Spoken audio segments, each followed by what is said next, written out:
I just noticed that I forgot to switch to the starting soon screen. Really, it's a bit late to do that now. So it's a bit, making the tea is a bit of an involved process today because I've got to use a thermometer to get the temperature right. Oh wait, no I don't. This isn't white tea, this is, for the love of God. Sometimes I frustrate myself. I really do. This is an infusion, this is not the white tea. It doesn't matter. Oh.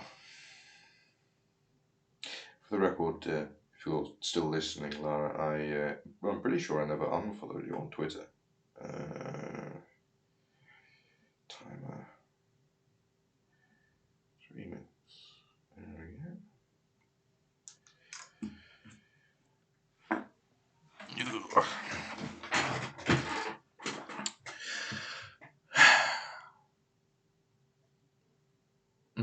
Right.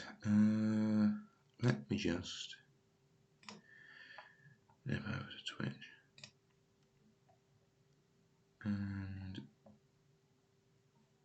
very quickly.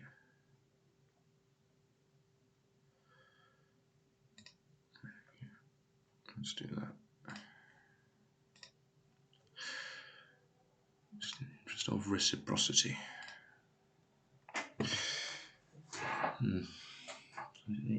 Oh, let the tea go cold. I don't know whether it'll steep properly. It's only 80 degrees instead of 100. It's 20 degrees difference, but you never know. This is going to make it a pain to find this where I actually start talking and make the chapters on the YouTube videos. Very irritating.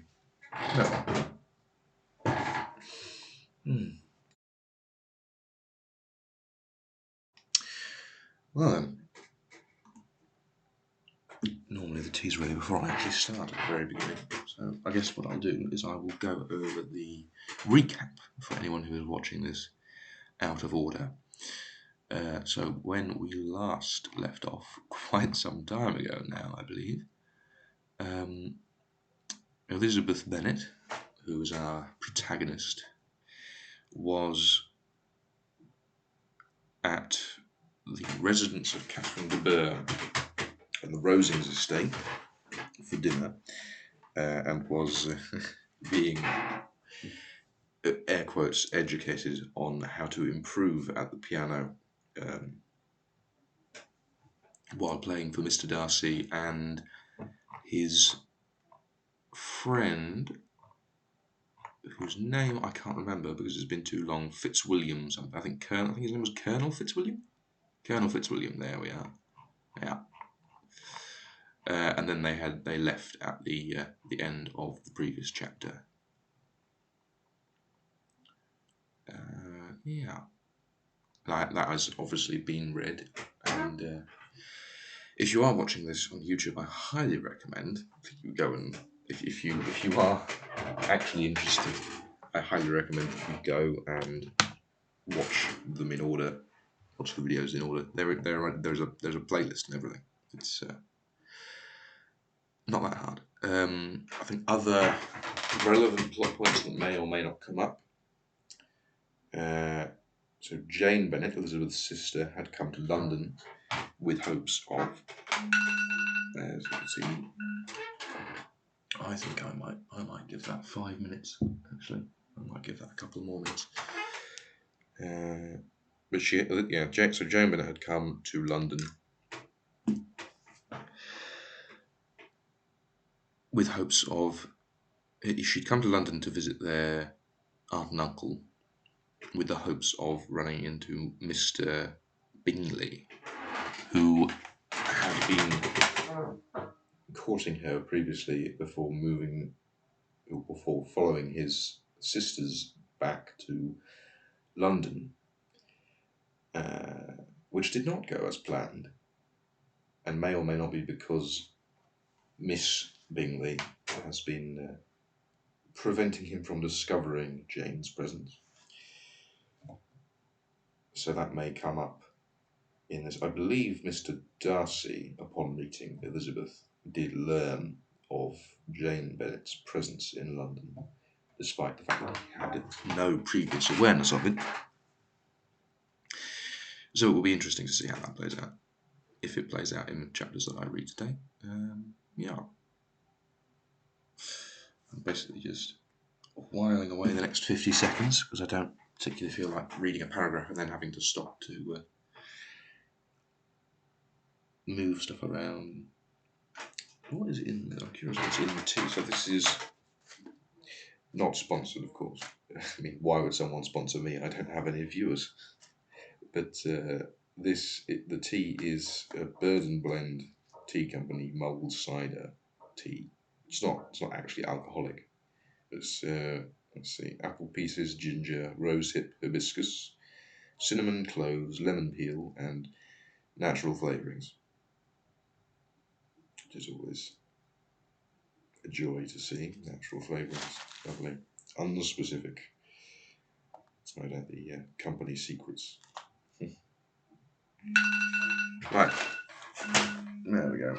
That's enough of my drivel, I think. I'll just give this a bit of a swirl. I could probably do a stir in it. The nature of my teapot precludes that, so swirl it is. Shaken, not stirred.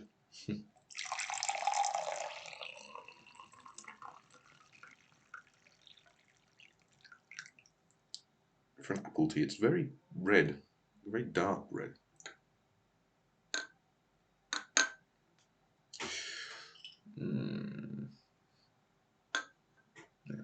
Right. So, I don't think that might actually be drinkable given how long it's been. Nope, still too hot.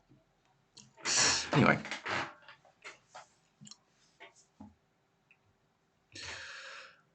Pride and Prejudice, Chapter 32.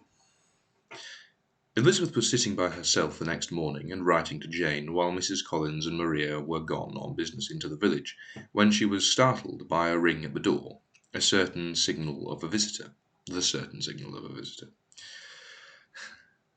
As she had heard no carriage, she thought it not unlikely to be Lady Catherine, and under that apprehension was putting away her half-finished letter that she might escape all impertinent questions, when the door opened, and to her very great surprise, Mr. Darcy and Mr. Darcy only entered the room. He seemed astonished, too, on finding her alone, and apologised for his intrusion by letting her know that he had understood all the ladies to be within. They then sat down, and when her inquiries after Rosings were made, seemed in danger of sinking into total silence. It was absolutely necessary, therefore, to think of something, and in this emergency, recollecting when she had seen him last in Hertfordshire, and feeling curious to know what he would say on the subject of their hasty departure, she observed, "How very suddenly you all quitted Netherfield last November, Mr. Darcy. It must have been a most agreeable surprise to Mr. Bingley to see you all after him so soon, for if I recollect right, he went but the day before. He and his sisters were well, I hope, when you left London?"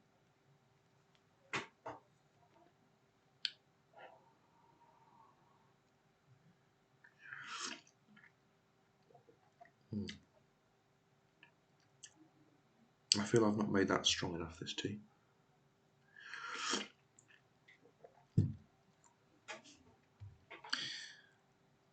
Perfectly so, I thank you. She found that she was to receive no other answer, and after a short pause added, "I think I have understood that Mr. Bingley has not much idea of ever returning to Netherfield again." "I have never heard him say so, but it is probable that he may spend very little of his time there in the future. He has many friends, and he is at a time of life when friends and engagements are continually increasing." "If he means to be but little at Netherfield, it would be better for the neighbourhood that he should give up the place entirely, for then we might possibly get a settled family there. But perhaps Mr. Bingley did not take the house so much for the convenience of the neighbourhood as for his own, and we must expect him to keep or quit it on the same principle." "I should not be surprised," said Darcy, "if he were to give it up as soon as any eligible purchase offers."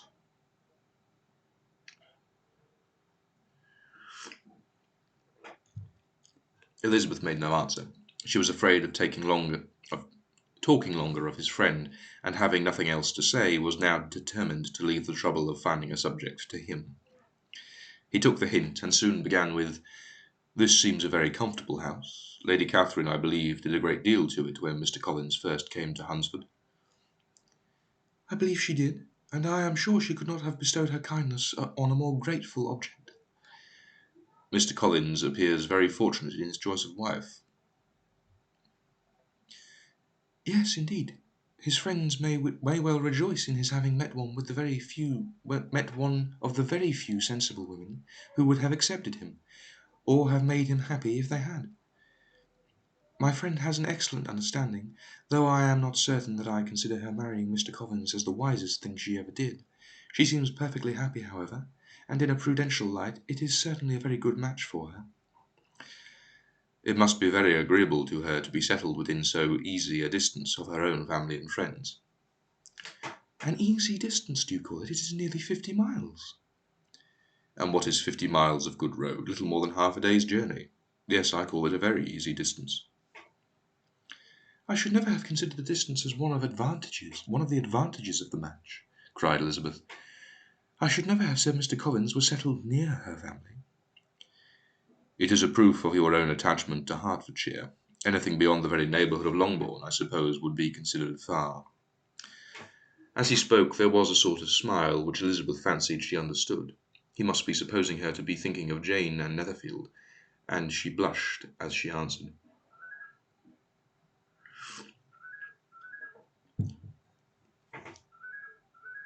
"Oh, that's annoying. Is the noise gate not on?" One moment.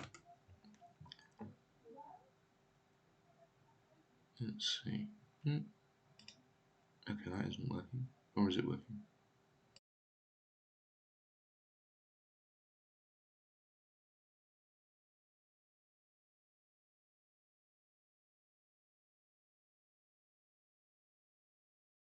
Let's see. Yeah, that should be good. There we go. I can't understand why that disappeared. Where was I? I'll repeat this. As he spoke, there was a sort of smile which Elizabeth fancied she understood. He must be supposing her to be thinking of Jane and Netherfield, and she blushed as she answered, I do, I do not mean to say that a woman may not be settled too near her family. Far and near must be relative, and depend on many varying circumstances. Whether it is fortune to make the expense of travelling unimportant, distance becomes no evil. But that is not the case here. Mr. and Mrs. Collins have a comfortable income, but not such a one as will allow of frequent journeys, and I am persuaded my friend would not call herself near her family under less than half the present distance."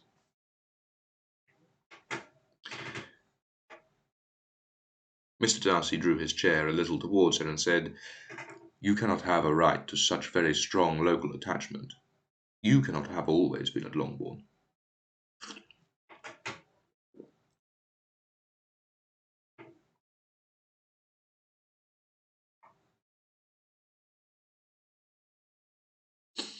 Elizabeth looked surprised. The gentleman experienced some change of feeling. He drew back his chair, took a newspaper from the table, and glancing over it, said in a colder voice, "Are you pleased with Kent?" A short dialogue on the subject of the count. That should surely be county. I'm going to assume it should be county. A short dialogue on the subject of the county ensued on either side, calm and concise, and soon put an end to by the entrance of Charlotte and her sister, just returned from their walk. The tete-a-tete surprised them. Mr. Darcy related the mistake which had occasioned his intruding on Miss Bennet, and after sitting a few minutes longer without saying much to anybody, went away.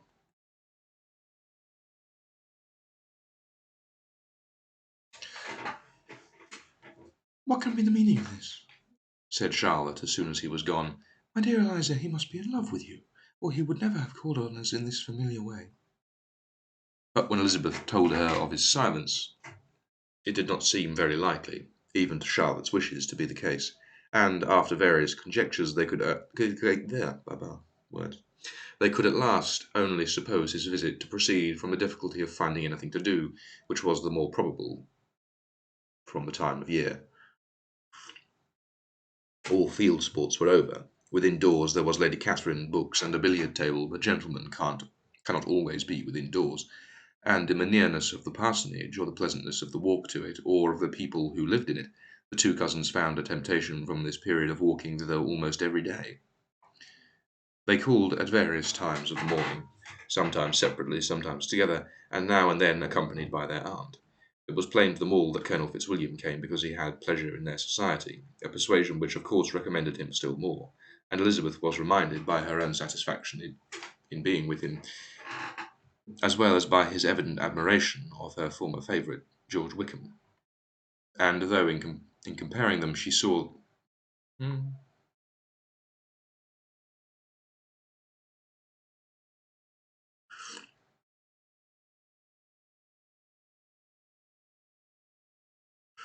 Hmm. Sorry, I was just rereading that. I did not understand what it meant. I missed a comma. She was reminded by her own satisfaction in being with him, as well as by his evident admiration of her former favourite, George Wickham, and though in comparing them she saw there was less captivating softness in Colonel Fitzwilliam's manners, she believed he might have the best informed mind. But why Mr. Darcy came so often to the parsonage it was more difficult to understand. I've just realised that I haven't been plugged into the Ethernet cable, which may mean that the stream is unlistenable. It should be alright, hopefully. Let's just give it a second. And then it should switch over. Come on, computer. Figure it out. There we go. Now, it's still fluctuating wildly on the kilobyte uploads, but it is what it is. And where was I?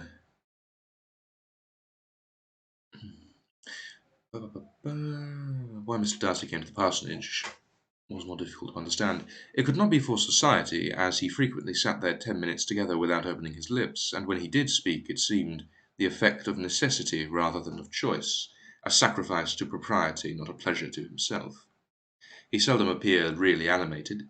Mrs. Collins knew not what to make of him. Colonel Fitzwilliam's occasional laughing at his stupidity proved that he was generally different, which her own knowledge of him could not have told her. And as she would have liked to believe this change the effect of love, and the object of that love her friend Eliza, she set herself seriously to work to find it out. She watched him whenever they were at Rosings, and whenever he came to Hunsford, but without much success. He certainly looked at her friend a great deal, but the expression of that look was disputable. It was an earnest, steadfast gaze, but she often doubted whether there were much admiration in it, and sometimes it seemed nothing but absence of mind.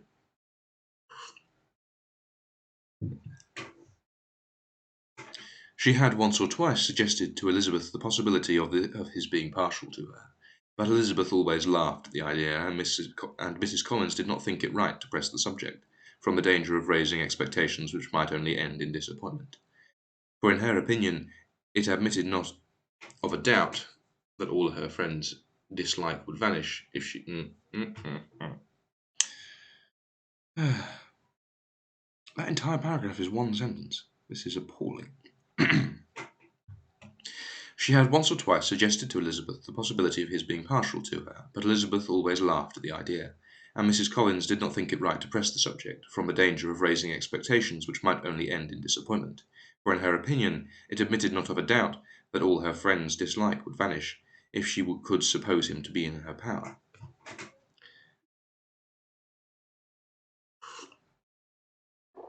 Yeah, I still don't get what that's implying. In her kind of schemes for Elizabeth, she sometimes planned her marrying Colonel Fitzwilliam. He was, beyond comparison, the pleasantest man. He certainly admired her, and his situation in life was most eligible. But to counterbalance these advantages, Mr. Darcy had considerable patronage in the church, and his cousin could have none at all.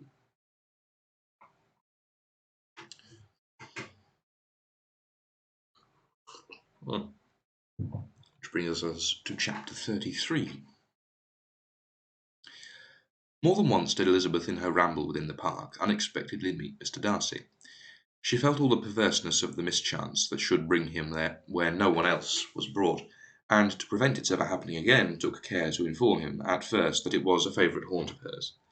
How it could occur a second time, therefore, was very odd. Yet it did, and even the third.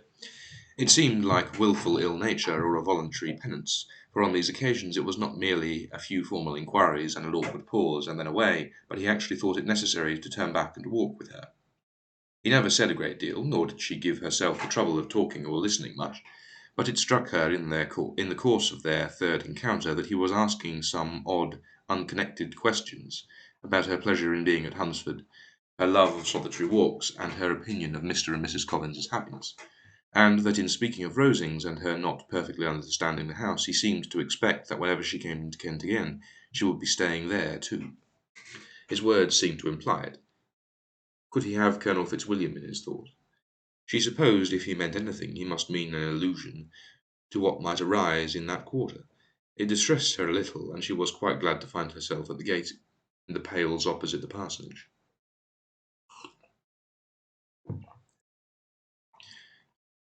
One moment.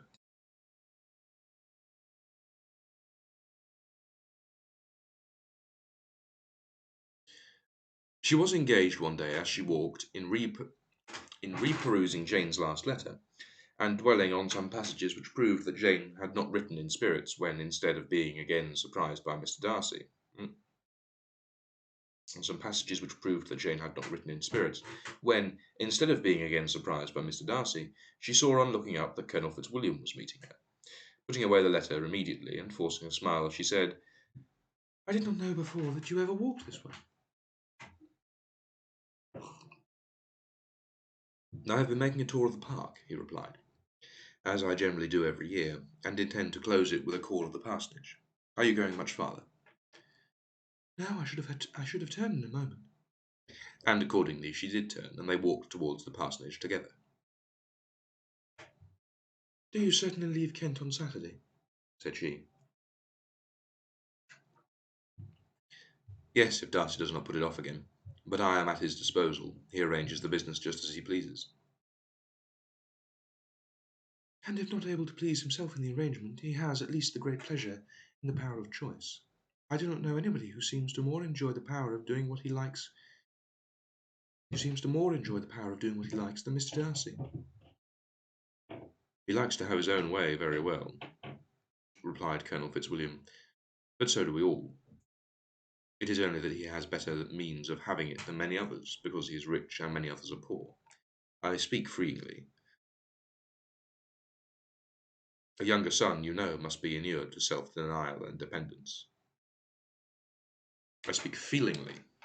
That's what I get for misreading. In my opinion, the younger son of an earl can know very little of either. Now, seriously, what have you ever known of self-denial and dependence?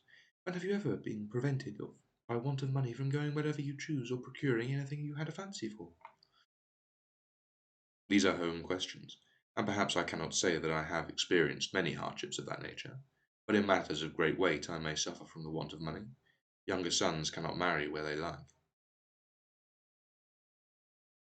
Unless where they like women of fortune, which I think they very often do.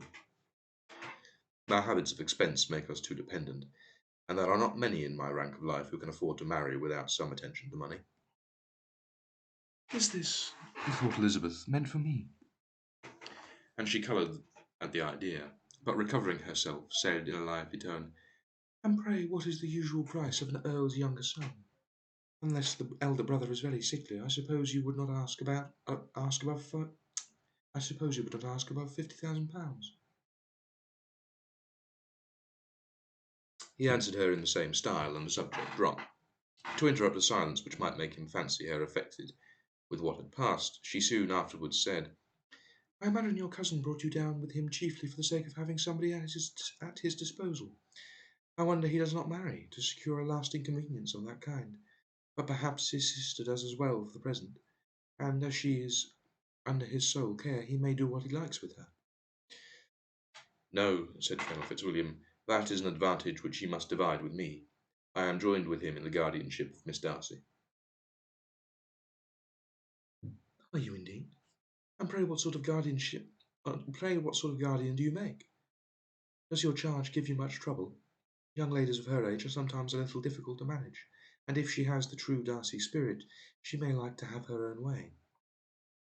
As she spoke, she observed him looking at her earnestly, and the manner in which he immediately asked her why she supposed Miss Darcy likely to give them any uneasiness convinced her that she had somehow or other got pretty near the truth. She directly replied, You need not be frightened. I never heard of any harm of her, and I dare say she is one of the most tractable creatures in the world. She is a very great favourite with some ladies of my acquaintance, Mrs. Hurst and Miss Bingley. I think I have heard you say that you know them. I know them a little. Their brother is a pleasant gentleman like that. He is a great friend of Darcy's. Oh, yes, said Elizabeth dryly. Mr. Darcy is uncommonly kind to Mr. Bingley, and takes a prodigious deal of care of him. Care of him? Yes, I really believe Darcy does take care of him, in those points where he most wants care.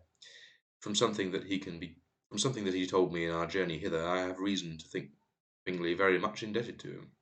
But I ought to beg his pardon, for I have no right to suppose that Bingley was the person meant. It was all conjecture. What is it you mean? It is a circumstance which Darcy, of course, could not wish to be generally known, but because if it were to get around to the lady's family, it would be an unpleasant thing. You may depend upon my not mentioning it. And remember that I have not much reason for supposing it to be Bingley. What he told me was merely this, that he congratulated himself on having lately saved a friend from the inconveniences of a most imprudent marriage, but without mentioning names or any other particulars, and I only suspected it to be Bingley from believing him to be the kind of young man to get into a scrape of that sort, and from knowing them to have been together the whole of last summer. Did Mr. Darcy give you his reasons for his interference? I understand that there were some very strong objections against the lady. And what arts did he use to separate them? He did not talk to me of his own arts, said Fitzwilliam, smiling. He only told me what I have told you now. Elizabeth made no answer and walked on, her heart swelling with indignation. After watching her a little, Fitzwilliam asked her why she was so thoughtful. I am thinking of what you have been telling me, said she. Your cousin's conduct does not suit my feelings. Why was he to be the judge? You are rather disposed to call his interference officious. I do not see what right Mr. Darcy has to decide on the propriety of his friend's inclination, or why upon his own judgment alone he was to determine and direct in what manner that friend was to be happy. But, she continued, recollecting herself, as we know none of the particulars, it is not fair to condemn him. It is not to be supposed that there was much affection in the case. That is not an unnatural surmise, said Fitzwilliam, but it is lessening the honour of my cousin's triumph very sadly. This was spoken jestingly, but it appeared to her so just a picture of Mr. Darcy that she would not trust herself with an answer, and therefore, abruptly changing the conversation, talked on indifferent matters till they reached the parsonage. There, shut into her own room, as soon as their visitor left them, she could think without interruption of all that she had heard. It was not to be supposed that any other people could be meant than those with whom she was connected. There could not exist in the world two men over whom Mr. Darcy could have such boundless influence. That he had been concerned in the measures taken to separate Mr. Bingley and Jane, she had never doubted, but she had always attributed to Miss Bingley the principal design and arrangement of them. If his own vanity, however, did not mislead him, he was the cause. His pride and caprice were the cause of all that Jane had suffered, and still continued to suffer. He had ruined for a while every hope of happiness for the most affectionate, generous heart in the world, and no one could say how lasting an evil he might have inflicted. There were some very strong objections against the lady, were Colonel Fitzwilliam's words, and these strong objections probably were her having one uncle who was a country attorney, and another who was in business in London. To Jane herself, she exclaimed, there could be no possibility of objection. All loveliness and goodness as she is, her understanding excellent, her mind improved, and her manners captivating. Neither could anything be urged against my father, though with some peculiarities, has though with some peculiarities, has abilities which Mr. Darcy himself need not disdain, and respectability which he will probably never reach. When she thought of her mother, indeed, her confidence gave way a little, but she would not allow that any objections there had material weight with Mr. Darcy, whose pride she was convinced would receive a deeper wound from the want of importance in his friends' connections than from their want of sense, and she was quite decided at last that he had been partly governed by this worst kind of pride, and partly by the wish for retaining Mr. Bingley for his sister. The agitation and tears which the subject occasioned brought on a headache, and it grew so much worse towards the evening that, added to her unwillingness to see Mr. Darcy, determined her not to attend her cousins in Rosings, where they were engaged to drink tea. Mrs. Collins, seeing that she was really unwell, did not press her to go, and as much as possible prevented her husband from pressing her, but Mr. Collins could not conceal his apprehension of Lady Catherine's being rather displeased by her staying at home. Chapter 34. When they were gone, Elizabeth, as if intending to exasperate herself as much as possible against Mr. Darcy, chose for her employment the examination of all the letters which Jane had written to her since her being in Kent. They contained no actual complaint, nor was there any revival of past occurrences, or any communication of present suffering. But in all, and in almost every line of each, there was a want of that cheerfulness which had been used to characterize her style, and which, proceeding from the serenity of a mind at ease with itself and kindly disposed towards everyone, had been scarcely ever clouded. Elizabeth noticed every sentence conveying the idea of uneasiness with an attention which it had hardly received on the first perusal. Mr. Darcy's shameful boast of what misery he had been able to inflict gave her a keener sense of her sister's sufferings.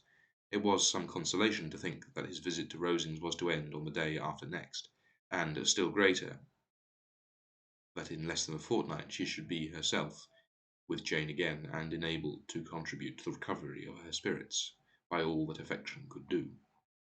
She could not think of Mr. Darcy's leaving Kent without remembering that his cousin was to go with him, but Colonel Fitzwilliam had made it clear that he had no intentions at all, and, agreeable as he was, she did not mean to be unhappy about him.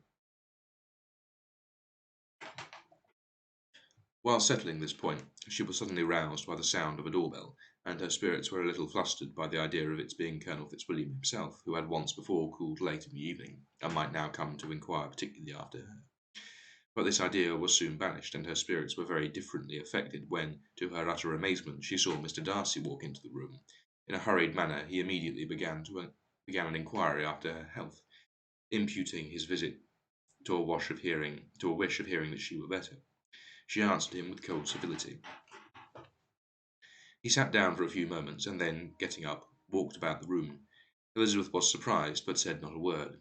After a silence of several minutes, he came towards her in an agitated manner, and thus began.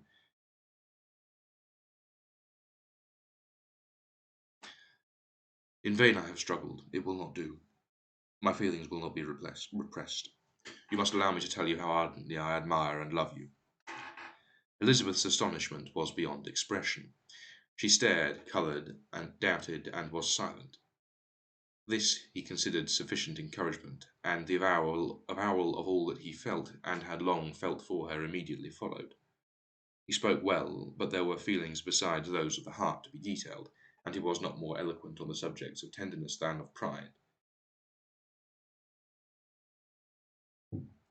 His sense of her inferiority, of its being a degradation, of the family obstacles which judgment had always opposed to inclination, were dwelt on with a warmth which seemed due to the consequence were dwelt on with a warmth which seemed due to the consequence he was wounding, but was very unlikely to recommend his suit.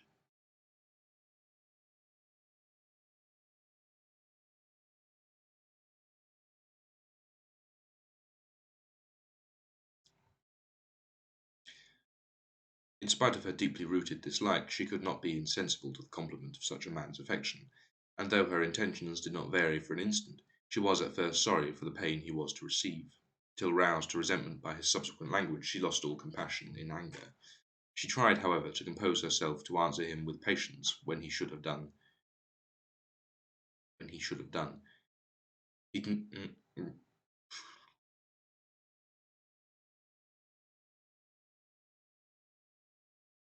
Nope, still doesn't make sense.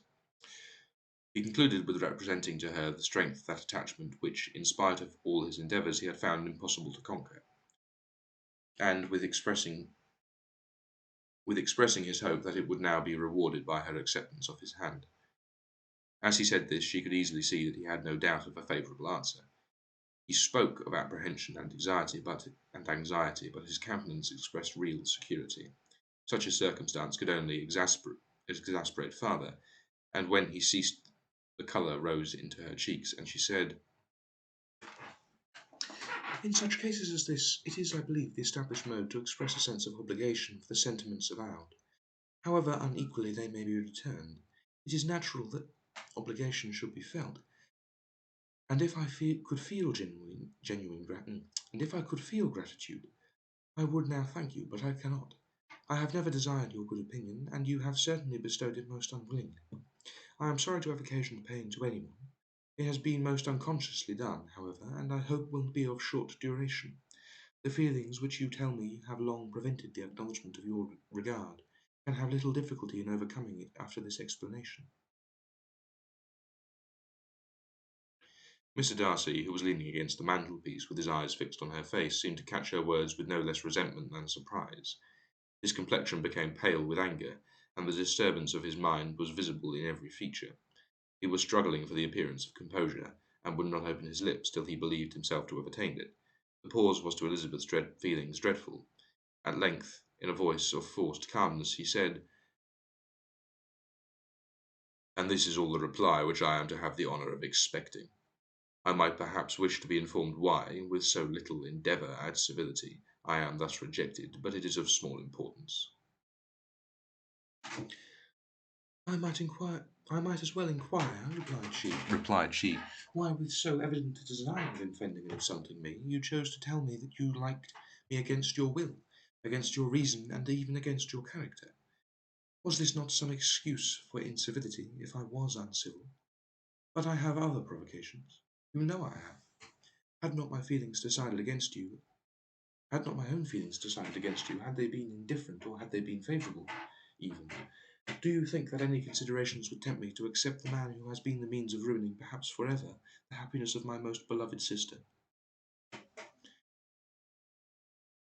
As she pronounced these words, Mr. Darcy changed colour, but the emotion was short, and he listened without attempting to interrupt her while she continued. I have every reason in the world to think ill of you. No motive can excuse the unjust and ungenerous part you acted there. You dare not, you cannot deny.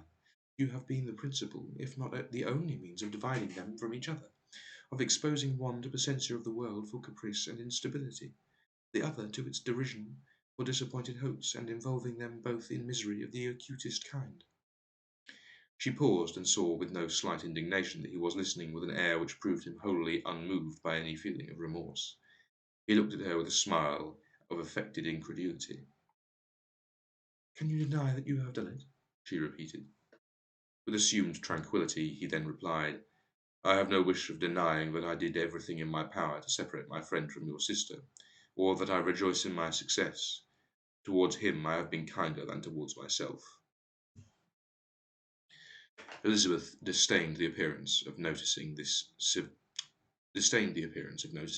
reflection, but its meaning did not escape, nor was it likely to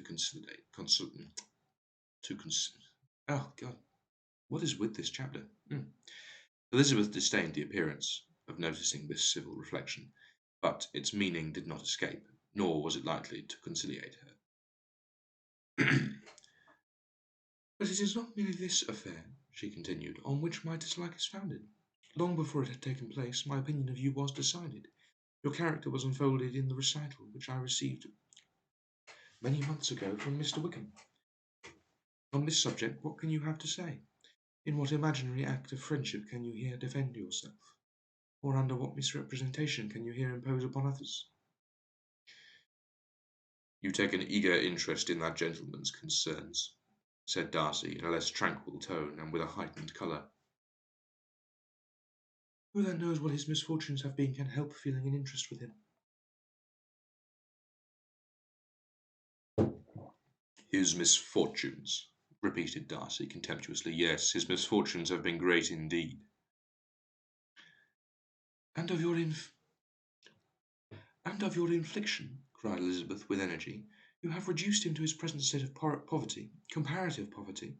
You have withheld the advantages which you must know to have been designed for him. You have deprived the best years of his life of that independence which was no less his due than his desert. You have done all this, and yet you can treat the mention of his misfortunes with contempt and ridicule. And this, cried Darcy as he walked with quick steps across the room, is your opinion of me. This is the estimation in which you hold me. I thank you for explaining it so fully. My faults, according to this calculation, are heavy indeed. But perhaps, added he, stopping his walk and turning towards her, these offences might have been overlooked, had not your pride been hurt by my honest confession of the scruples that had long prevented my forming any serious design. These bitter accusations might have been suppressed had I, with greater policy, concealed my struggles and flattered you into the belief of my being impelled by unqualified, unalloyed inclination, by reason, by reflection, by everything. But disguise of every sort is my abhorrence, nor am I ashamed of the feelings I related. They were natural and just. Could you expect me to rejoice in the inferiority of your connections, to congratulate myself on the hope of relations whose condition in life is so decidedly beneath my own? Elizabeth felt herself growing more angry every moment, yet she tried to the utmost to speak with composure when she said, You are mistaken, Mr. Darcy, if you suppose that the mode of your declaration affected me in any other way than as it spared me the concern which I might have felt in refusing you had you behaved in a more gentlemanlike manner. She saw him start at this, but he said nothing, and she continued, You could not have made me the offer of your hand in any possible way that would have tempted me to accept it. Again his astonishment was obvious, and he looked at her with an expression of mingled incredulity and mortification. She went on, From the very beginning, from the very first moment, I may almost say, of my acquaintance with you, your manners impressing me with the fullest belief of your arrogance, your conceit, and your selfish disdain of the feeling of others, were such as to form that groundwork of disapprobation, on which succeeding events have built so immovable a dislike, and I had not known you a month before I felt that you were the last man in the world whom I could ever be prevailed on to marry. You have said quite enough, madam. I perfectly comprehend your feelings, and have now only to be ashamed of what my own have been. Forgive me for having taken up so much of your time, and accept my best wishes for your health and happiness. And with these words he hastily left the room, and Elizabeth heard him the next moment open the front door and quit the house. The tumult of her mind was now painfully great. She knew not how to support herself, and, from actual weakness, sat down and cried for half an hour. Her astonishment as she reflected on what had passed was increased by every review of it. That she could receive an offer of marriage from Mr. Darcy, that he should have been in love with her for so many months, so much in love as to wish to marry her in spite of all the objections which had made him prevent his friend's marrying her sister, and which must appear at least with equal force in his own case, was almost incredible. It was gratifying to have inspired unconsciously so strong an affection, but his pride, his abominable pride, his shameless avowal of what he had done with respect to Jane, his unpardonable assurance in acknowledging, though he could not justify it, and the unfeeling manner which he had mentioned Mr. Wickham, his cruelty towards whom he had not attempted to deny, soon overcame the pity which the consideration of his attachment had for a moment excited. She continued in very agitating reflections till the sound of Lady Catherine's carriage made her feel how unequal she was to encounter Charlotte's observation, and hurried away to her room. Okay.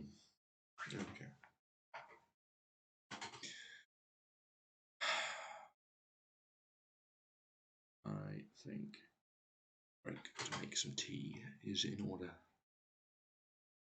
I will be back shortly.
Right.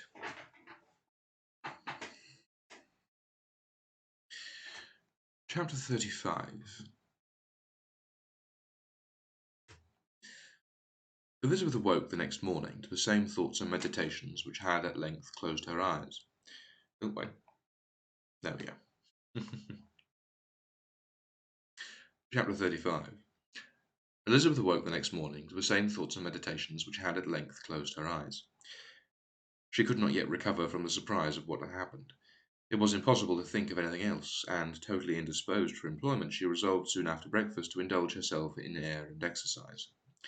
She was proceeding directly to her favourite walk when the recollection of Mr. Darcy's sometimes coming there stopped her, and instead of entering the park, she turned up the lane which led her farther from the turnpike road. The park paling was still the boundary on one side, and she soon passed one of those gates into the ground. After walking 2 or 3 times along that part of the lane, she was tempted by the pleasantness of the morning to stop at the gate and look into the park. The 5 weeks which she had now passed in Kent had made a great difference in the county, and every day was adding to the verdure of the leaves. She was on the point of continuing her walk when she caught a glimpse of a gentleman within the sort of grove which edged the park. He was moving that way, and fearful of its being Mr. Darcy, she was directly retreating. But the person who advanced was now near enough to see her, and stepped forward with eagerness, and step and stepping forward with eagerness, pronounced her name. She turned away, but on hearing herself called, though in a voice which proved it to be Mr. Darcy, she moved again towards the gate. He had by that time reached it also, and holding out a letter, which she instinctively took, said, with a look of haughty composure, "I have been walking in the grove some time, in the hope of meeting you. Will you do me the honour of reading that letter?" And then, with a slight bow, turned again into the plantation, and was soon out of sight. With no expectation of pleasure, but with the strongest curiosity, Elizabeth opened the letter, and, to her still increasing wonder, perceived an envelope containing 2 sheets of letter paper, written quite thoroughly in a very close hand. The envelope itself was likewise full. Pursuing her way along the lane, she then began it. It was dated from Rosings at 8 o'clock in the morning, and was as follows. A moment. Just going to pour some tea. About half. Yeah.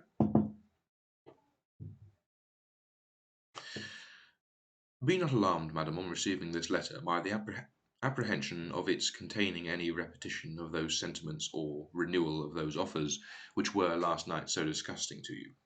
I write without any intention of paining you or humbling myself by dwelling on wishes which, for the happiness of both, cannot be forgotten too soon, and the effort which the formation and the perusal of this letter must occasion should have been spared, had not my character required it to be written and read.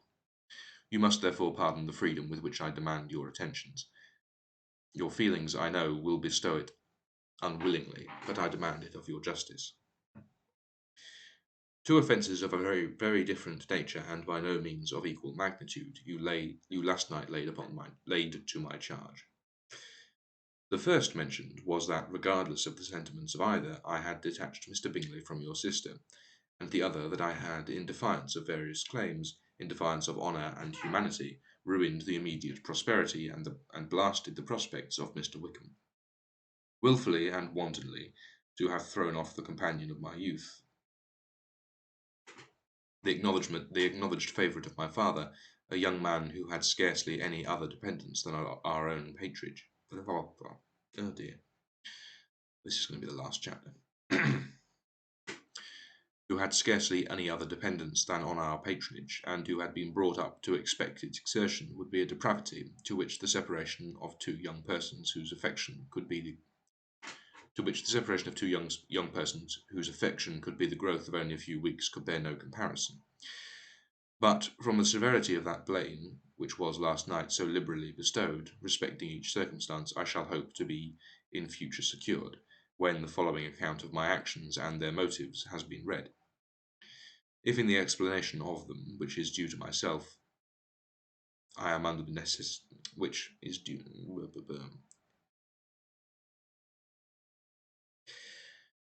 I need to drink some tea. I also need to put something under this.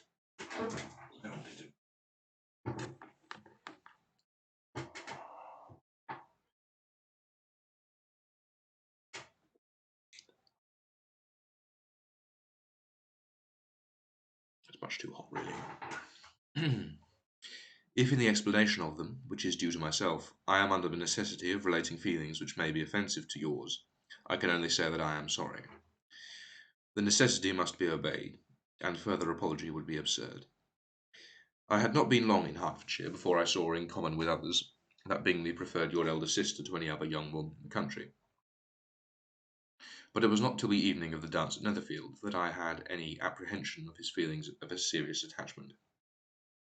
I had often seen him in love before. At that ball, while I had the honour of dancing with you, I was first made acquainted by Sir William Lucas's attention.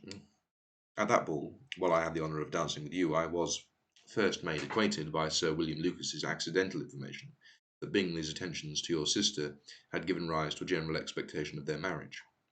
He spoke of it as a certain event, of which the time alone could be undecided. From that moment I observed my friend's behaviour attentively, and I could then perceive that his partiality for Miss Bennet was beyond what I had ever witnessed in him. Your sister I also watched. Her look and manners were open, cheerful, and engaging as ever, but without any symptom of peculiar regard, and I remained convinced from the evening's scrutiny that though she received his attentions with pleasure, she did not invite them by any participation of sentiment. If you have not been mistaken here, I must have been in error. Your superior knowledge of your sister must make the latter probable. If it be so, then if I have been misled by such error to inflict pain on her, your resentment has not been unreasonable. But I shall not scruple to assert that the serenity of your sister's countenance and air was such as might have given the most acute observer a conviction that, however amiable her temper, her heart was not likely to be easily touched.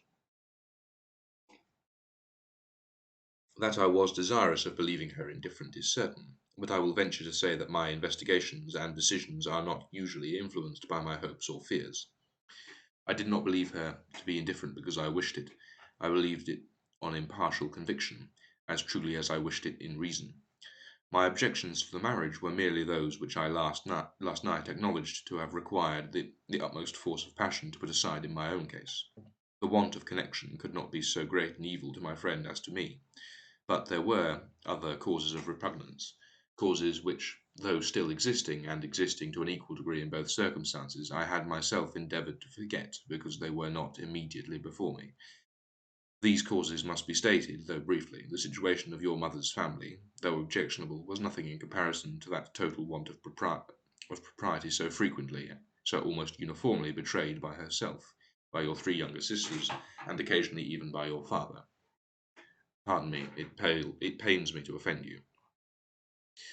But amidst your concern for the defects of your nearest relations, and your displeasure at this representation of them, let it give you consolation to consider that to have conducted yourself so as to avoid any share of the like censure is praise no less generally bestowed on you and your elder sister than it is honourable to the sense and disposition of both. Ugh,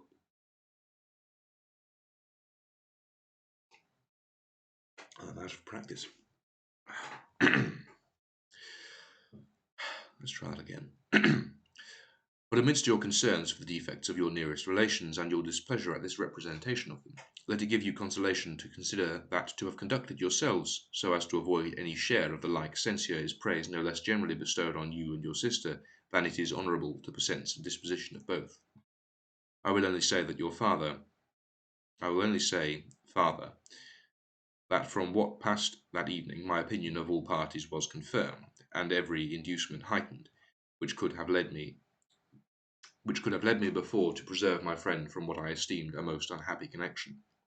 He left Netherfield for London on the day following, as you, I am certain, remember, with the design of soon returning. The part which I acted is now to be explained. His sister's uneasiness had been equally excited with my own. Our coincidence of feeling was soon discovered, and alike sensible. I hope that didn't get picked up.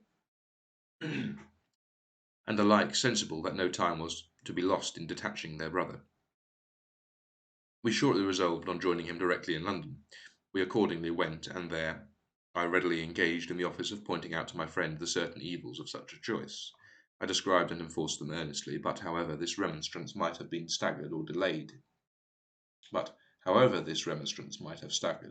his determination, I do not suppose that it would have ultimately prevented the marriage, had it not been seconded by the assurances which I hesitated not in giving of your sister's indifference. Had he before believed her to return his affection with sincere, if not with equal regard? He had before. believed her to return its affection with sincere, if not equal, regard. But Bingley was but Bingley has great natural modesty, with a stronger dependence on my judgment than on his own. To convince him, therefore, that he had deceived himself was no very difficult point. To persuade him against returning to Hertfordshire then, when that conviction had been given, was scarcely the work of a moment. I cannot blame myself for having done thus much. There is but one part of my conduct in the whole affair on which I do not reflect with satisfaction. It is that I condescended to adopt the measures of art, so far as to conceal from him your sister's being in town. I knew it myself, as it was known to Miss Bingley, but her brother is even yet ignorant of it. That they might have met without ill consequence is perhaps probable, but his regard did not appear to me enough extinguished for him to see her without some danger. Perhaps this concealment, this disguise, was beneath me. It is done, however, and it was done for the best. On this subject I have nothing more to say, no other apology to offer. If I have wounded your sister's feelings, it was unknowingly done, and though the motives which governed me may to you very naturally appear insufficient, I have not yet learned to condemn them. With respect to that other, more weighty accusation of having injured Mr. Wickham, I can only refute it by laying before you the whole of his connection with my family. Of what he has particularly accused me I am ignorant, but of the truth of what I shall relate I can summon more than one witness of undoubted veracity. Mr. Wickham is the son of a very respectable man, who had for many years the management of all the Pemberley estates, and whose good conduct in the discharge of his trust naturally inclined my father to be of service to him. And on George Wickham, who was his godson, his kindness was therefore liberally bestowed. My father supported him at school and afterwards at Cambridge, most important assistance, as his own father, always poor from the extravagance of his wife, would have been unable to give him a gentleman's education. My father was not only fond of this young man's society, whose manners were always engaging, he also had the highest opinion of him, and hoping the church would be his profession, intended to provide for him in it. As for myself, it is many, many years since I first began to think of him in a very different manner. The vicious propensities, the want of principle, which he was careful to guard from the knowledge of his best friend, could not escape the observations of a young man of nearly the same age with himself, and who had opportunities of seeing him in unguarded moments, which Mr. Darcy could not have. Here again I shall give you pain, to what degree you can only tell me, but whatever may be the sentiments which Mr. Wickham has created, a suspicion of their nature shall not prevent me from unfolding his real character. It adds even another motive.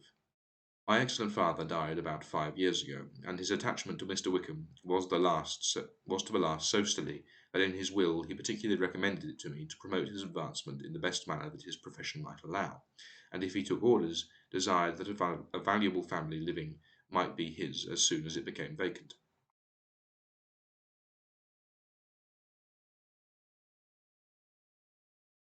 There was also a legacy of £1,000.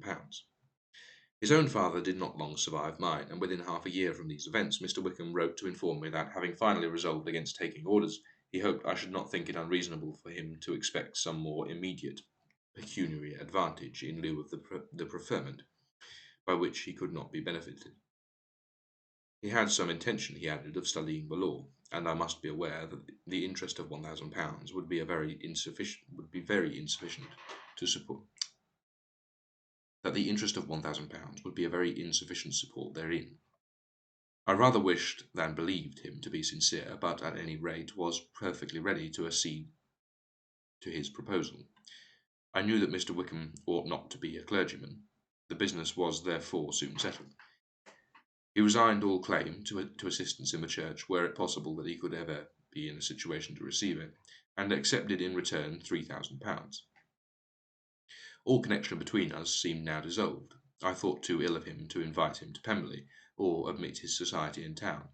In town I believe he chiefly lived, but his studying the law was merely a pretence, and being now free from all restraint, his life was a life of idleness and dissipation. For about 3 years I heard little of him, but on the decrease of the incumbent of the living which had been designed for him. He applied to me again by letter for the presentation. His circumstances, he assured me, and I had no difficulty in believing it, were exceedingly bad. He had found the law a most unprofitable study, and now absolutely resolved on being ordained. If I would present him to the living in question,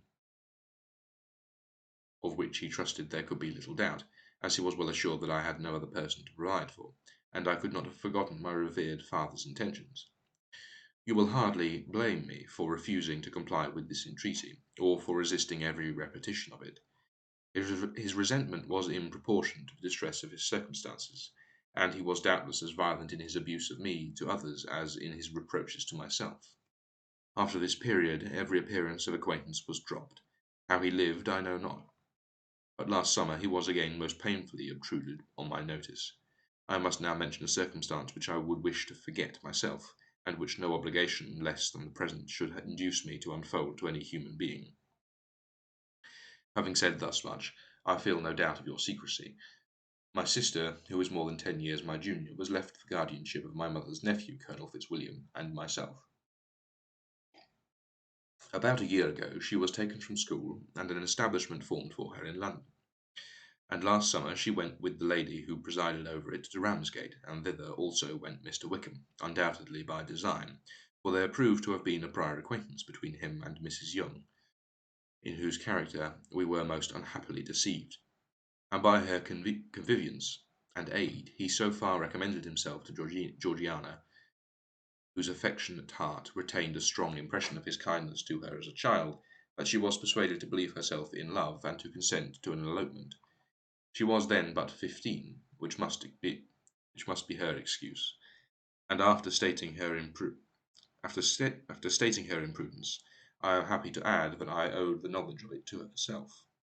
I joined them unexpectedly a day or two before the intended elopement, and then Georgiana, unable to support the idea of grieving and defending a brother whom she almost looked up to as a father, acknowledged the whole to me. You may imagine what I felt, and how I acted. Regard for my sister's credit and feelings prevented any public exposure, but I wrote to Mr. Wickham, who left the place immediately, and Mrs. Young was of course removed from her charge. Mr. Wickham's chief object was unquestionably my sister's fortune, which is £30,000, but I cannot help supposing that the hope of revenging himself on me was a strong inducement. His revenge would have been complete indeed. This, madam, is a faithful narrative of every event in which we have been concerned together, and if you do not absolutely reject it as false, you will, I hope, acquit me henceforth of cruelty towards Mr. Wickham. I know not in what manner, under what form of falsehood he has imposed on you, but his success is not perhaps to be wondered at, ignorant as you were previously of everything concerning either. Detection could not be in your power, and suspicion certainly not in your inclination. You may possibly wonder why all this was not told to you last night, but I was not then master enough of myself to know what could or ought to be revealed. For the truth of everything here I relate, I can appeal more particularly to the testimony of Colonel Fitzwilliam, who, from our near relationship and consistent intimacy, and still more as one of the executors of my father's will, has been unavoidably acquainted with every particular of these transcripts. In your abhorrence of me, If your abhorrence of me should make my assertions valueless, you cannot be prevented by the same cause from confiding in my cousin, and that there may be the possibility of consulting him, I shall endeavour to find some opportunity of putting this letter in your hands in the course of the morning. I will only add, God bless you, Fitzwilliam Darcy.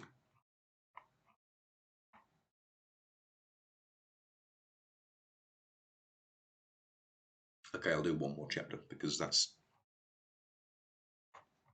too much of a cliffhanger, I think. Also, I'm liable to forget everything I just read. So, that being the case, chapter 39.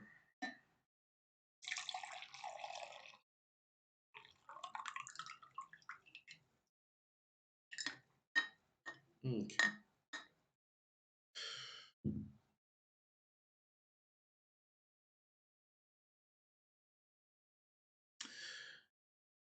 Elizabeth, when Mr. Darcy gave her the letter, did not expect it to contain a renewal of his offers. She had formed no expectation at all of its contents. But such as they were, it may well be supposed how eagerly she went through them, and what a what? And what a contrariety of emotion they excited. Well, that's definitely getting looked up. I never encountered that word before in my life. And what a contrariety of emotion they excited. Her feelings as she read were scarcely to be defined. With amazement did she first understand that he believed any apology to be in his power, and steadfastly was she persuaded that he could have no explanation to give, which a just sense of shame would not conceal. With a strong prejudice against everything he might say, she began his account of what had happened in Netherfield. She read with an eagerness which hardly left her power of comprehension, and from impatience of knowing what the next sentence might bring, was incapable of attending to a sense of what the one being the one before her eyes. His belief of her sister's insensibility she instantly resolved to be false, and his account of the worst objections to the match made her too angry to have any wish of doing him justice. He expressed no regret for what he had done which satisfied her. His style was not penitent but haughty; it was all pride and insolence. But when the subject was succeeded by his account of Mr. Wickham, when she read with somewhat clearer attention a relation of events which, if true, must overthrow every cherished opinion of his worth, and which bore so alarming an affinity to his own history of himself, her feelings were yet more acutely painful and more difficult of definition. Astonishment, apprehension, and even horror oppressed her. She wished to discredit it entirely, repeatedly exclaiming, "This must be false! This cannot be! This must be the grossest falsehood!" And when she had gone through the whole letter, though scarcely knowing anything of the last page or two, put it hastily away, protesting that she would not regard it, that she would never look at it again. In this perturbed state of mind, with thoughts that could rest on nothing, she walked on, but it would not do. In half a minute the letter was unfolded again, and collecting herself as well as she could, she again began the mortifying perusal of all that related to Wickham, and commanded herself so far as to examine the meaning of every sentence. The account of his connection with the Pemberley family was exactly what he had related himself, and the kindness of the late Mr. Darcy, though she had not before known its extent, agreed equally well with his own words. So far each recital confirmed the other, but when she came to the will, the difference was great. What Wickham had said of the living was fresh in her memory, and as she recalled his very words, it was impossible for her not to feel that there was gross duplicity on one side or the other, and for a few moments she flattered herself that her wishes did not err. But when she read and re-read with the closest attention the particulars immediately following Wickham's resignation, resigning all pretensions to the living, of his receiving in lieu so considerable a sum as £3,000, again was she forced to hesitate.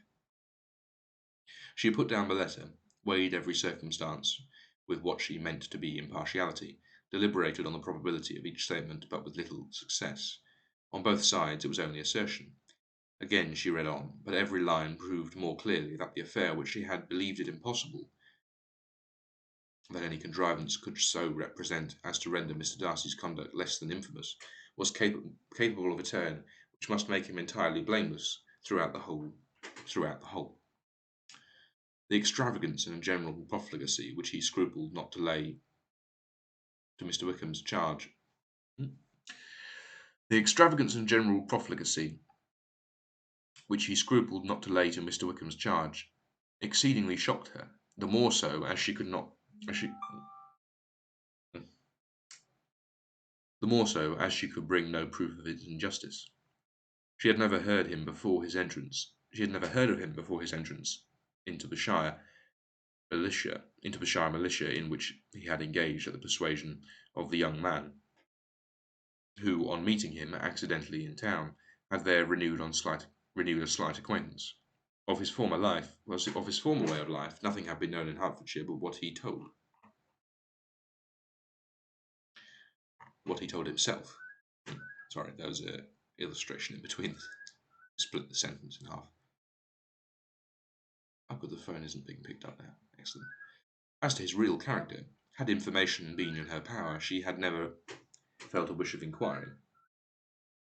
His countenance, voice, and manner had established him at once in the possession of every virtue, She tried to recollect some instance of goodness, some distinguished trait of integrity or benevolence that might rescue him from the attacks of Mr. Darcy, or at least, by the predominance of virtue, atone for these casual errors, under which she would endeavour to class what Mr. Darcy had described as the idleness and vice of many years' continuance. But no such recollection befriended her. She could see him instantly before her in every charm of air and address, but she could remember no more substantial good than the general approbation of the neighbourhood, and the regard which his social powers had gained him in the mess. After pausing on this point for a considerable while, she once more continued to read, but, alas! The story which followed of his designs on Miss Darcy received some confirmation from what had passed between Colonel Fitzwilliam and herself only the morning before, and at last she was referred for the truth of every particular to Colonel Fitzwilliam himself, from whom she had previously received the information of his near concern in all his cousin's affairs, and whose character she had no reason to question. At one time she had almost resolved on applying to him, but the idea was checked by the awkwardness of the application, and at length wholly banished by the conviction that Mr. Darcy would never have hazarded such a proposal if he had not been well assured of his cousin's corroboration. She perfectly remembered everything that had passed in the conversation between Wickham and herself in their first evening at Mr. Phillip's. Many of his expressions were still fresh in her memory. She was now struck with the impropriety of such communications to a stranger, and wondered that it had escaped her before. She saw the indelicacy of putting himself forward as he had done, and the inconsistency of his professions with his conduct.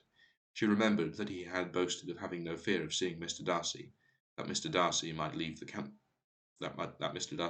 country, but that he should stand his ground. Yet he avoided the Netherfield ball the very next week. She remembered also that till the Netherfield family had quitted the country, he had told his story to no one but herself, but that after their removal it had been everywhere discussed, that he had then no reserves, no scruples in sinking Mr. Darcy's character, though he had assured her that respect for the father would always prevent his exposing the son. How differently did everything now appear in which he was concerned! His attentions to Miss King were now the consequence of views solely and hatefully mercenary, and the mediocrity of her fortune proved no longer the moderation of his wishes, but his eagerness to grasp at anything. His behaviour to herself could now have no tolerable motive. He had either been deceived with regard to her fortune, or had been gratifying his vanity by encouraging the preference which she believed she had most incautiously shown. Every lingering struggle in his favour grew fainter and fainter, and in further justification of Mr. Darcy, she could not but allow that Mr. Bingley, when questioned by Jane, had long ago asserted his blamelessness in the affair. That proud and repulsive as were his manners, she had never, in the whole course of their acquaintance, an acquaintance which had latterly brought them much together, and given her a sort of intimacy with his ways, seen anything that betrayed him to be unprincipled or unjust, anything that spoke of him irreligious or immoral habits. But among his own connections he was esteemed and valued, that even Wickham had allowed him merit as a brother, and that she had often heard him speak so affectionately of his sister as to prove him capable of some amiable feeling, that had his actions been what Wickham represented them, so gross a violation of everything right could hardly have been concealed from the world, and that friendship between a person capable of it and such an amiable man as Mr. Bingley was incomprehensible. She grew absolutely ashamed of herself. Of neither Darcy nor Wickham could she think without feeling that she had been blind, partial, prejudiced, and absurd. "How despicably I have acted!" she cried. "I who have prided myself on my discernment, I who have valued myself and my abilities, who have often disdained the generous candour of my sister, and gratified my vanity in useless or blameless distrust. How humiliating is this discovery, yet how just a humiliation! Had I been in love, I could not have been more wretchedly blind. But vanity, not love, has been my folly. Pleased with the preference of one, and offended by the neglect of the other. From the very beginning of our acquaintance I have courted prepossession and ignorance, and driven reason away where either were concerned. Till this moment I never knew myself." From herself to Jane, from Jane to Bingley, her thoughts were in a line which soon brought to her recollection that Mr. Darcy's explanation there had appeared very insufficient, and she read it again. Widely different was the effect of a second perusal. How could she deny that credit to his assertion to his assertions in one instance, which he had been obliged to give in the other. He declared himself to have been totally unsuspicious of her sister's attachment, and she could not help remembering what Charlotte's opinion had always been. Neither could she deny the justice of his description of Jane. She felt that Jane's feelings, though fervent, were little displayed, and that there was a constant complacency in her air and manner, not often united with great sensibility. When she came to that part of the letter in which her family were mentioned in tones of such mortifying yet merited reproach, her sense of shame was severe. The justice of the charge struck her too forcibly for denial, and the circumstances to which he particularly alluded, as having passed at the Netherfield ball, and as confirming all his first disapprobation, could not have made a stronger impression on his mind than on hers. The compliment to herself and her sister was not unfelt. It soothed, but it could not console her for the contempt which had been thus self-attracted by the rest of her family, and as she considered that Jane's disappointment had, in fact, been the work of her nearest relations, and reflected how materially the credit of both must be hurt by such impropriety of conduct, she felt depressed beyond anything she had ever known before. After wandering along the lane for 2 hours, giving way to every variety of thought, reconsidering events, determining probabilities, and reconciling herself as well as she could to a change so sudden and so important, fatigue and the recollection of her long absence made her at length return home, and she entered the house with the wish of appearing cheerful as usual, and the resolution of repressing such reflections as must make her unfit for conversation. She was immediately told that the two gentlemen from Rosings had each called during her absence.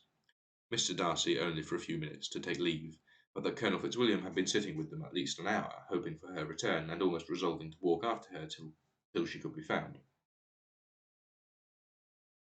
Elizabeth could but just affect concern in missing him. She really rejoiced at it. Colonel Fitzwilliam was no longer an object. She could only think of her letter.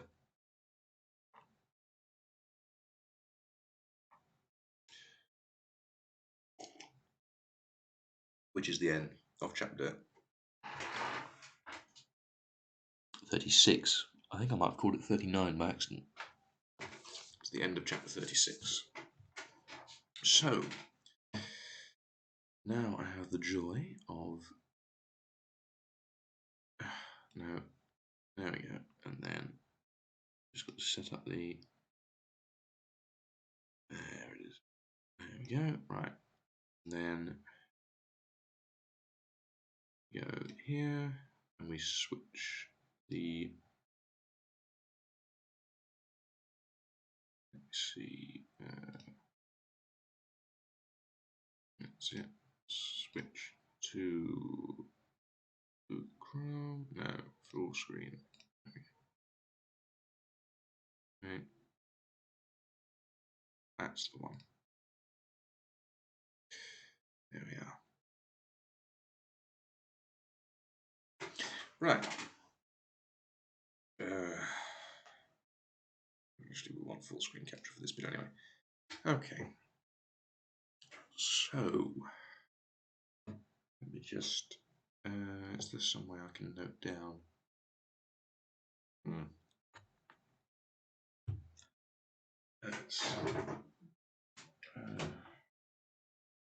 There we go. That'll do. I just need to take note of the chapter so I don't lose it. It is... What's that? Chapter 27? Chapter 37. There we go. Right, so I'm just going to go through and look up the definitions of a couple of words I didn't recognise, and then I will get on to chat suggestions and playing chess against AIs, because people... Ugh. Right.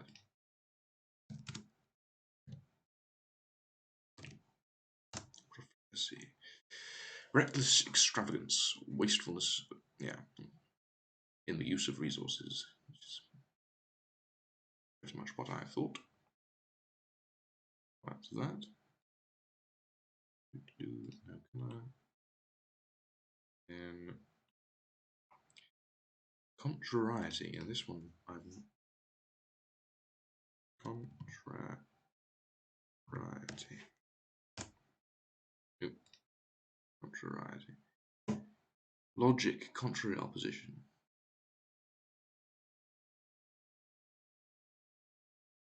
Okay, so it's conflicting emotions is what she's, yeah, she went through a contrariety of emotions. Yeah, she's experiencing competing emotions. Let me just, I turn the speaker on. Contrariety. Actually, I probably didn't need to do that, did I? I probably, Contrariety. Yeah. Oh, I did pronounce that right. So that's something at least. Let's see. I think there was one more, although I often forget. So who can truly say? There you go, two more. A verdure is presumably something coming from verdant. Let's see. Noun, green, a condition of freshness. Fresh green colour of lush vegetation. Yeah. So it's a noun referring to freshness, greenness.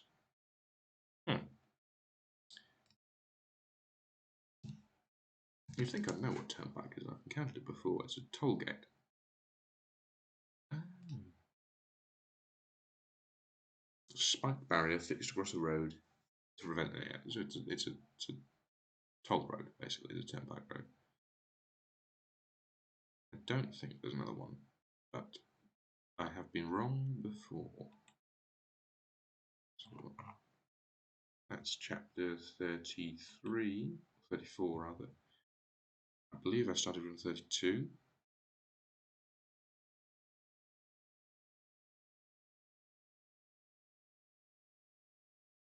And there we are, chapter 32. Yeah. And of course, I never didn't show the illustrations. Well, that's Mr. Darcy coming on Elizabeth writing a letter. I need to go back down anyway. This is Mr. Darcy and Colonel Fitzwilliam, accompanied by Lady Catherine de Bourgh, coming to visit the parsonage.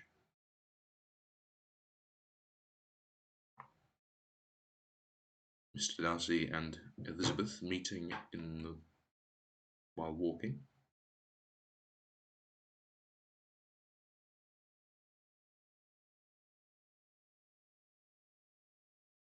That's presumably Mr. Darcy asking Elizabeth to marry him.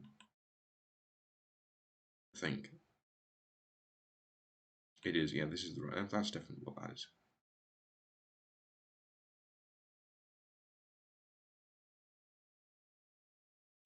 That's Mr. Darcy giving her the letter that explained miscomprehensions.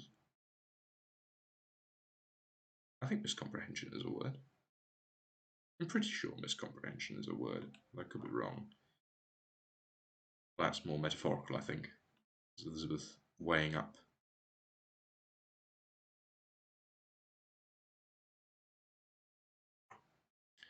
What's this? Oh, this is Mr. Wickham meeting old friends. Sparse acquaintance. And, well, this is from the next chapter. This is from a chapter I haven't read, but I have to assume that this is Mr. Collins, his parting obeisance to Mr. Darcy and Colonel Fitzwilliam.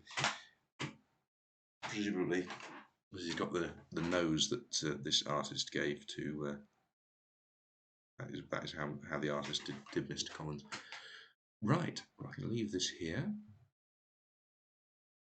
and I can switch to you. Switch to. No. Yes, that's this one, and then just Chrome. There we go. And then I can close you. Right.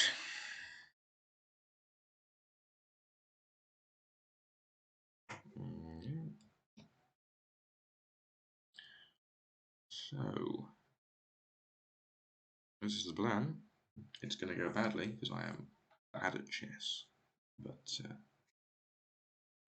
just need to change the Let's see.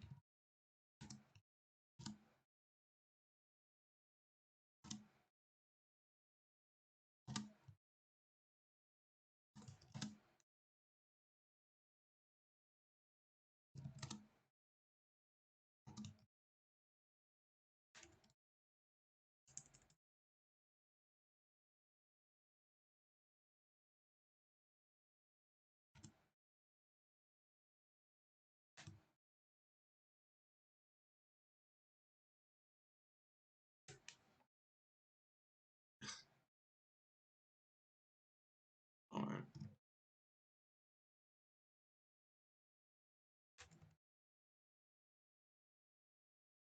Ah.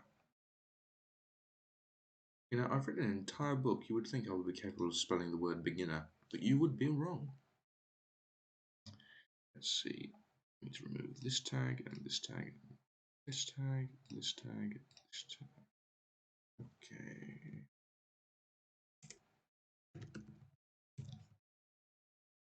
Suggestion.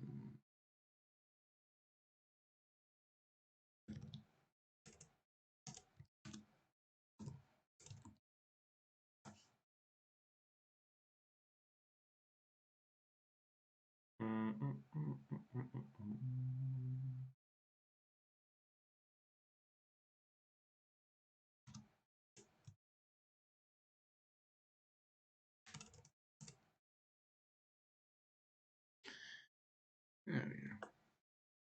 Ah, probably put.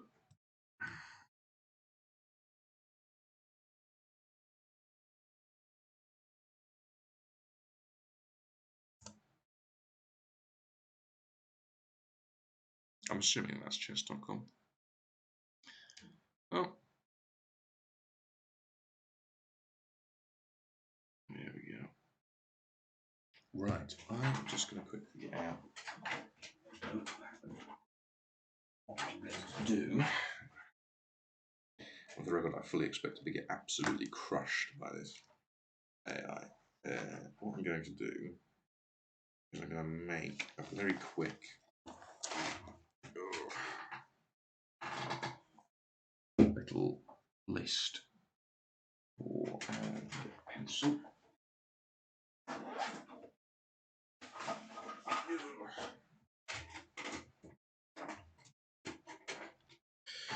So,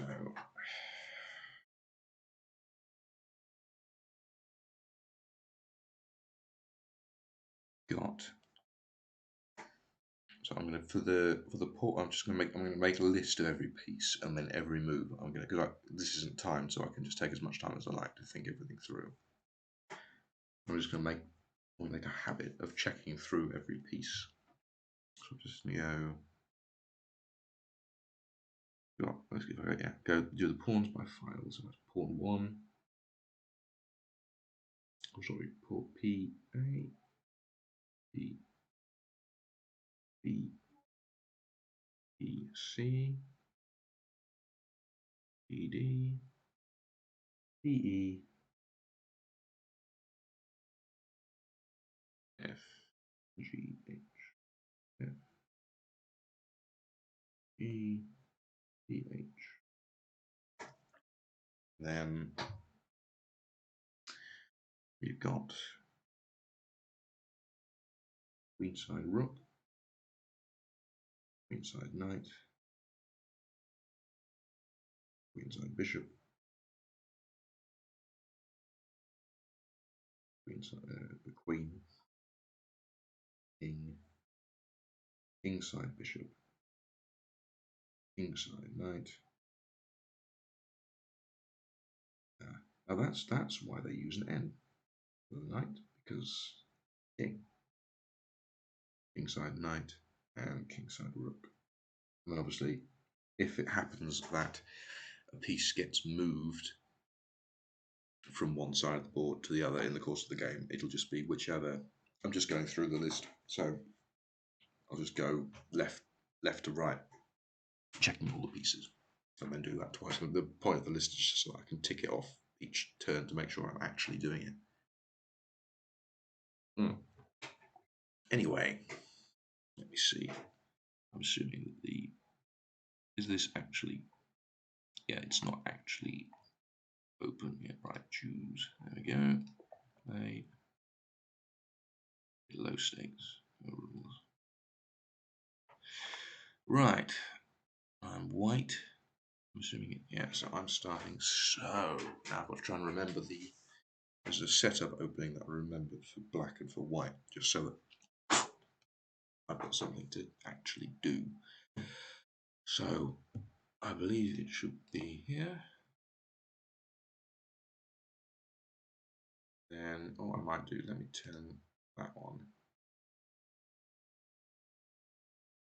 And then,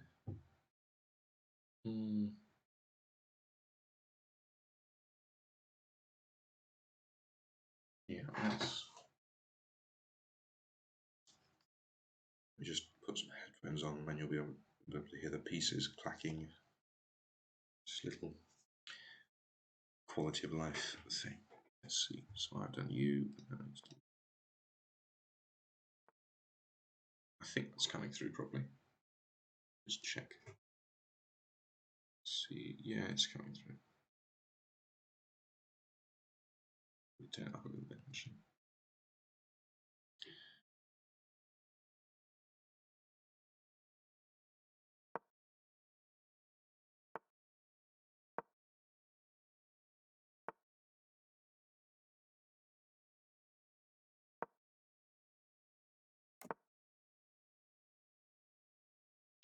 So I probably should be explaining this, but I'm not really the best person to explain chess.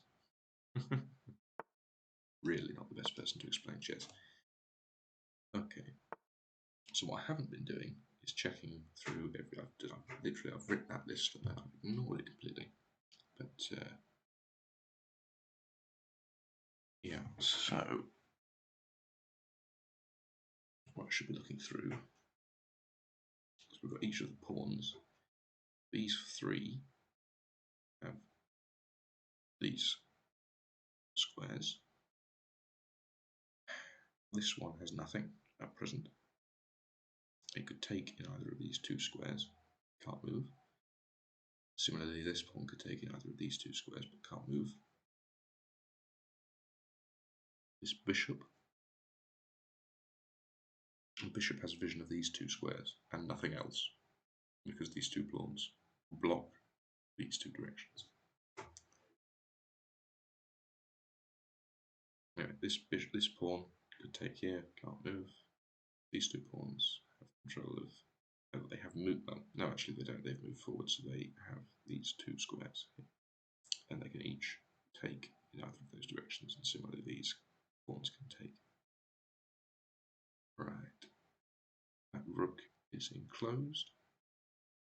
This knight has these three white squares.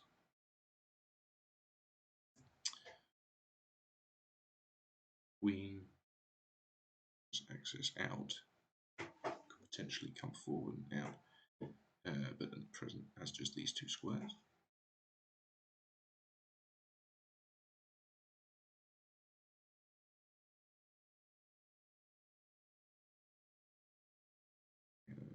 Let's see, rook has these two, king is in this corner with the one. Okay, and similarly, I have these two pawns can move to here, I have control. These three pawns will defend each other. But for the record, this is, for anyone who's watching this for whatever reason, this is the London system, I believe it's called, which is, it was named after, I think it was originally conceived in like the, let me see, it was, I think the late 1800s, and then the in the was it 1927? Something in the 1920s, I think. There was a tournament where it was prominently featured in several matches, so it's several games. Hence why it's called the London system. Anyway,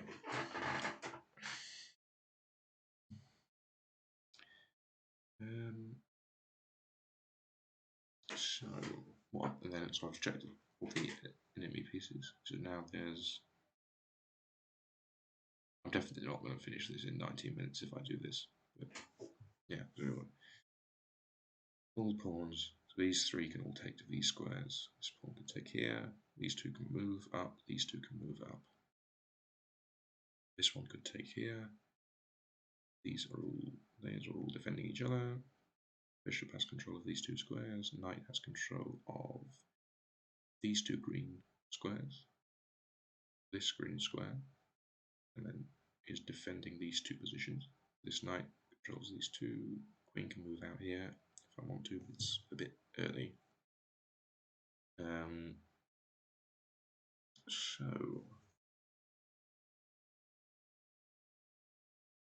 obviously this pawn is threatened by this knight, by my bishop, but is defended by the queen.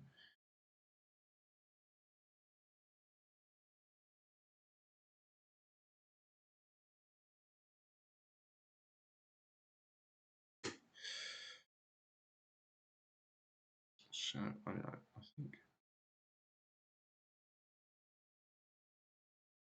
what can I do? What do I want to do? Let's do something. Incidentally, if anyone does happen to watch this and has advice, it would be more than welcome.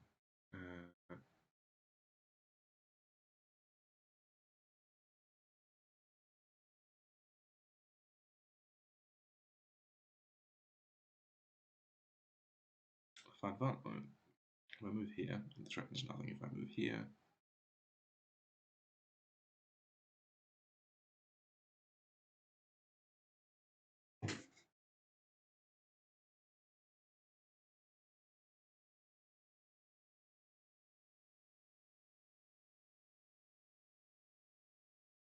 structure graph is actually beneficial at all. I do not know.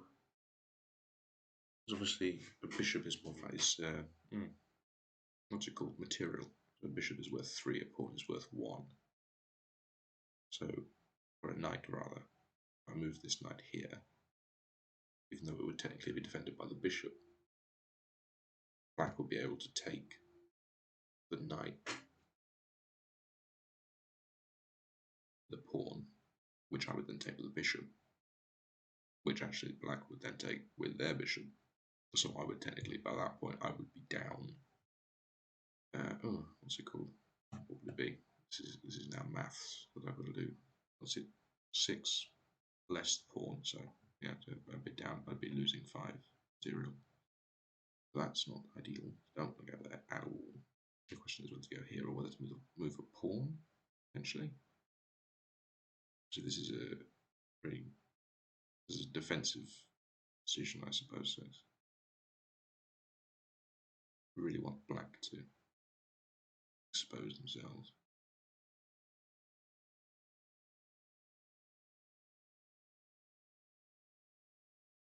I already castled, so I could just move the rook close to the centre.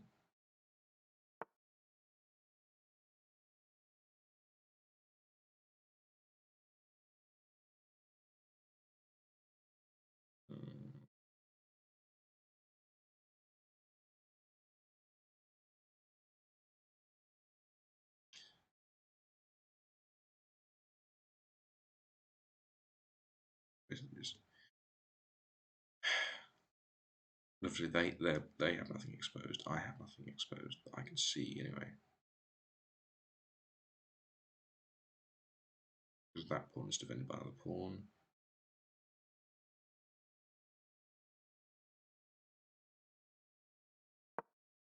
Bring this rook. Tap this rook in as well.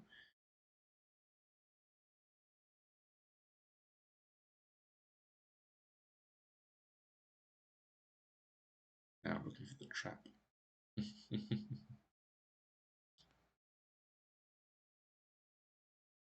There doesn't appear to be anything. I can't see anything that would be able to immediately take. Actually, I have to take. Because otherwise, if they take, then they take.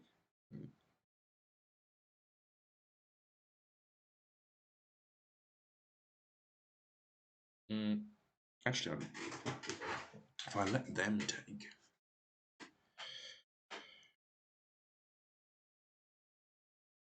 if they do anything with this pawn, if they take, then I can take here, and this rook still guards this pathway.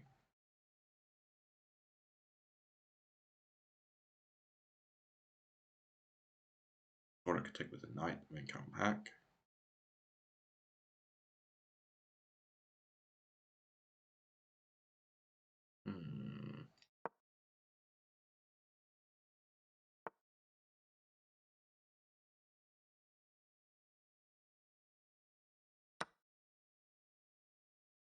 Oh, why did I do that? This is the exact thing that I just explained not 5 minutes ago was a mistake. Although this time the bishop is no longer here, so...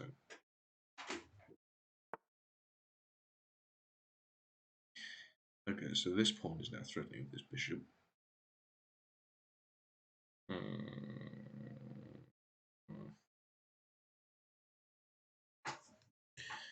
So I can take the pawn, but then I get taken by the bishop. Or I can retreat, which is what I'm going to do.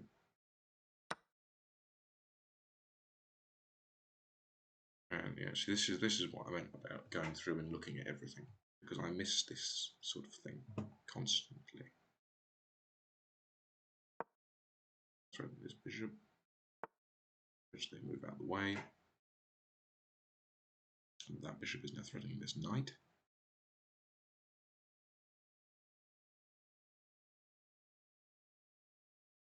Let's see. I can't see a threat in this position.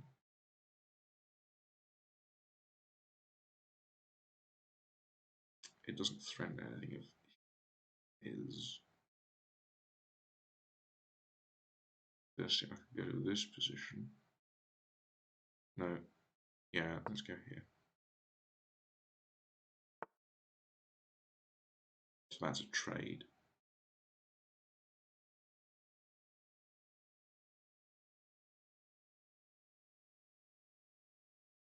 Because of course, yeah, I take with this knight, and then he takes with his pawn. Is there anything I can do as an alternative? Yes. If I go here, I threaten his rook without being threatened myself, because the pawn's going to move forward. The bishop can't attack horizontally down the ranks and files.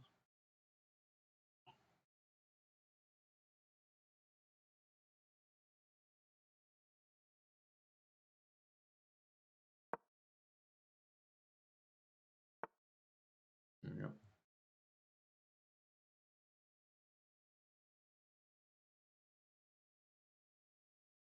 It's a very exposed position, though not the simple nature of the positioning of the pieces means that I don't think there's an easy way. He could move his king forward over 2 moves and then take, but I would have moved away by then. With that.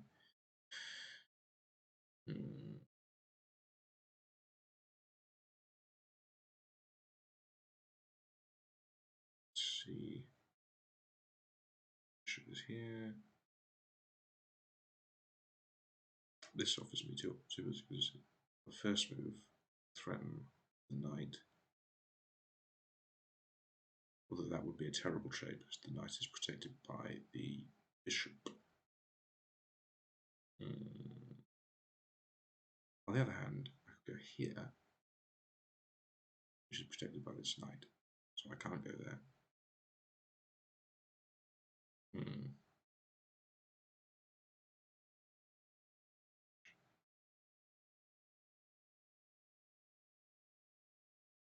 Again, that would be acceptable. Actually, no, the queen threatens the bishop.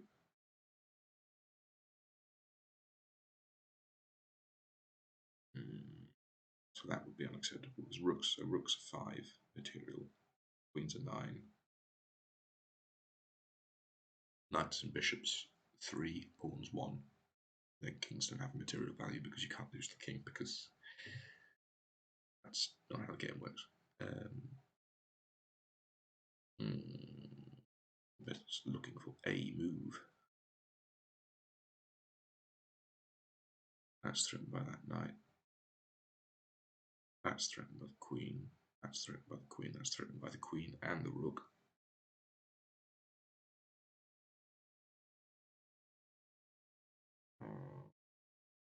Is there anything unguarded that I have missed? This pawn specifically is not defended. Is there a way I can threaten that pawn? Yep, no, that's death. Other positions?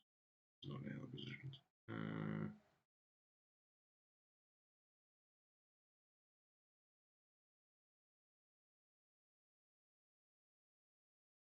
That's death, that's death, that's death. Everything on both of these lines is death. Let's see what he does. That's threatened by the knight, so I can't go there. That's threatened by a pawn, can't go there.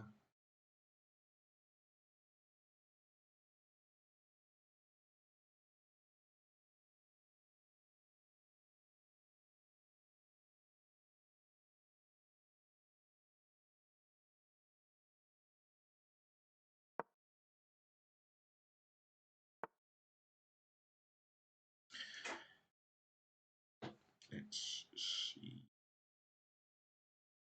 So that's obviously a trade.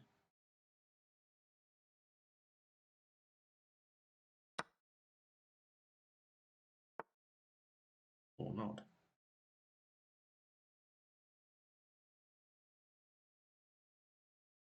And that would be a trade.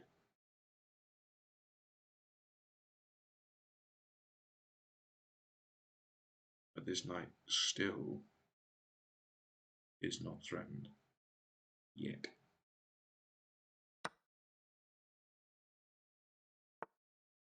Now it is. And technically I can go here. Let's actually check. And then I can go here, trade again.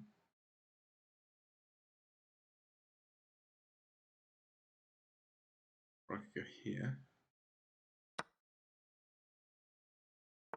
which gains me material. Let's see, who's he threatening? Here and here. Yeah, there we go. That's the threat.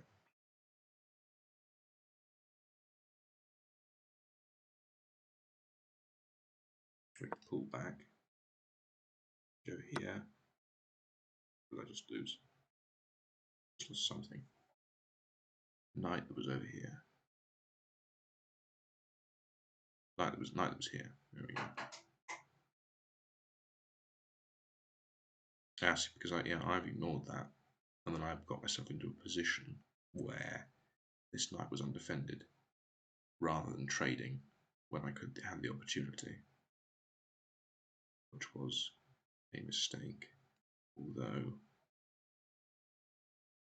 this position is not currently that position is threatened by this knight, this bishop, rather.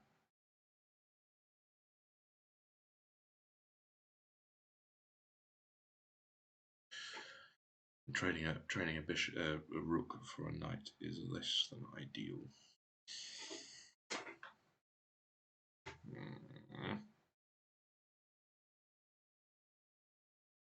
What I can do, I'll move that forward. That threatens this knight with the queen.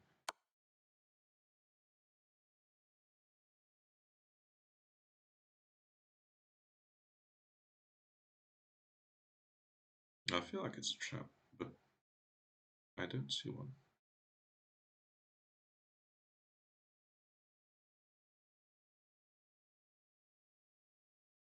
I mean, his bishop has a line on this pawn, but the pawn is protected by the king. So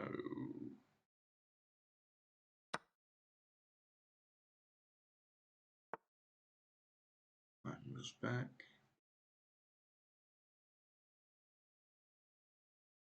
I can't move.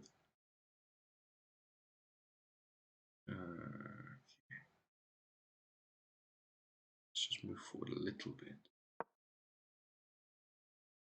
Reposition. Let's see, who are you? No one in particular.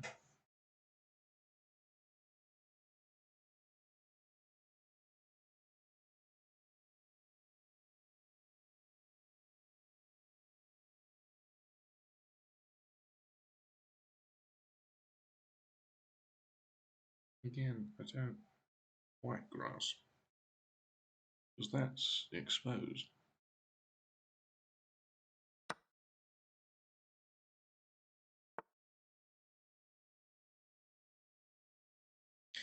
Now that would be stupid. That would just expose me to this rook.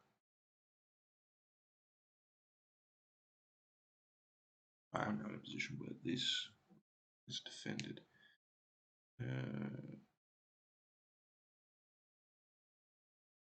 Let's see.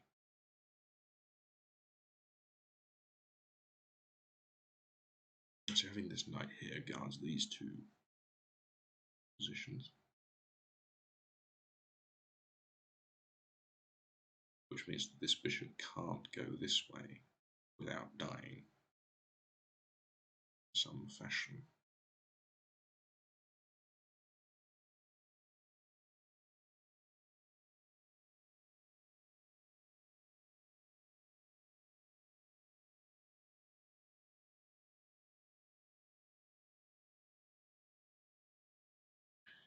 What I can now do is what I couldn't do before.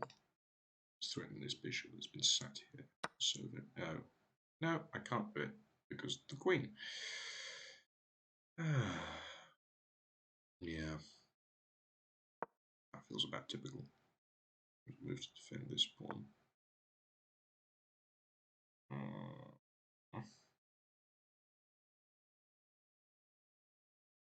Let's see, this is still threatened by this bishop. Now I could trade a bishop for a rook, which will put me back in front in terms of material, although most of my existing material seems to be in pawns.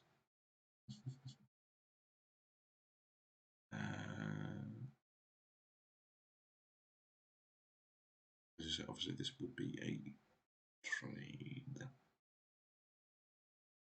I don't know if it's a good one or not.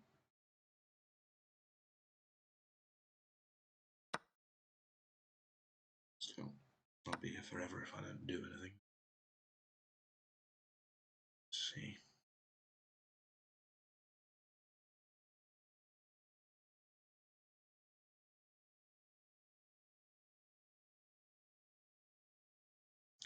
This pawn can't move, obviously, because that will put me in check.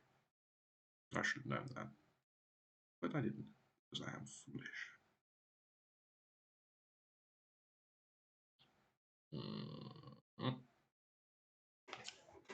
What can I move? This pawn is already guarded by this rook, so this queen. No, yes, so she can't go here. I'll take this without dying. Let's go over here. And now if queen moves back, because suddenly,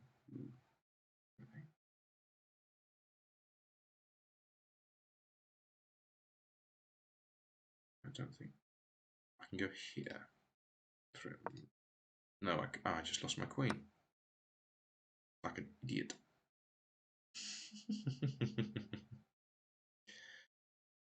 Again, this is something I seem to do a depressingly large quantity of the time. So now, yeah, now massively down material. Yay. And the time is gone. I should really be finishing. I might as well finish the game first. Inevitably losing, of course. I can't advance you. Can't advance you. Just guard this pawn. So the queen's now coming over here. Threaten you.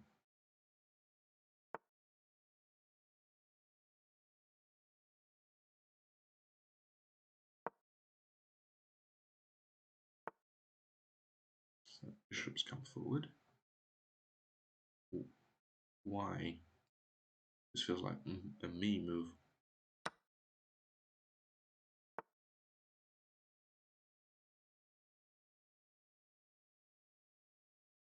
I feel like I'm walking into a trap, but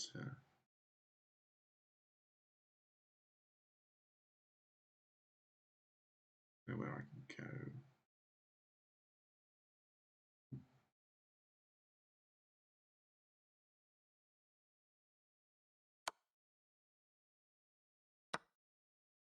I am walking into a trap. I just didn't look backwards.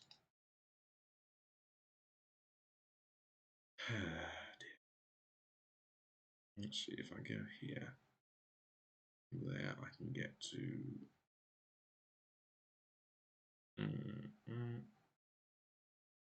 I can't go there because that would expose me to the bishop. If I go here, I can get to here. There we go.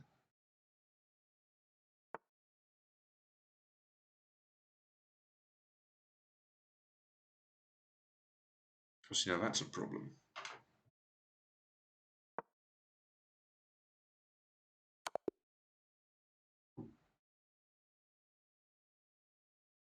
Why?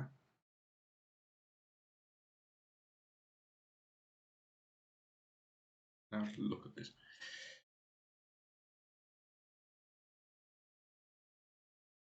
Because now I am confused. Because she took my pawn. That's right. I can't take the queen without getting. Can't do that because that's an illegal move because you can't put the king in a vulnerable position. The queen is threatening me. And I can't. If I move there, still threatened. If I move there, still threatened. Move there, still threatened. I can't take the queen. So yeah. Well, that was that. So yeah. For anyone who has watched to this point, either in the VOD or I think I'm going to just make this little section its own little clip thing on the Clips channel. So to anyone who's watching in whatever format, I hope you've enjoyed either the Pride and Prejudice or the chess. Though how you would have enjoyed the chess, I truly cannot comprehend. And I hope to see you again some other time, perhaps even live. So goodbye and good day. Good evening, if you're watching this now.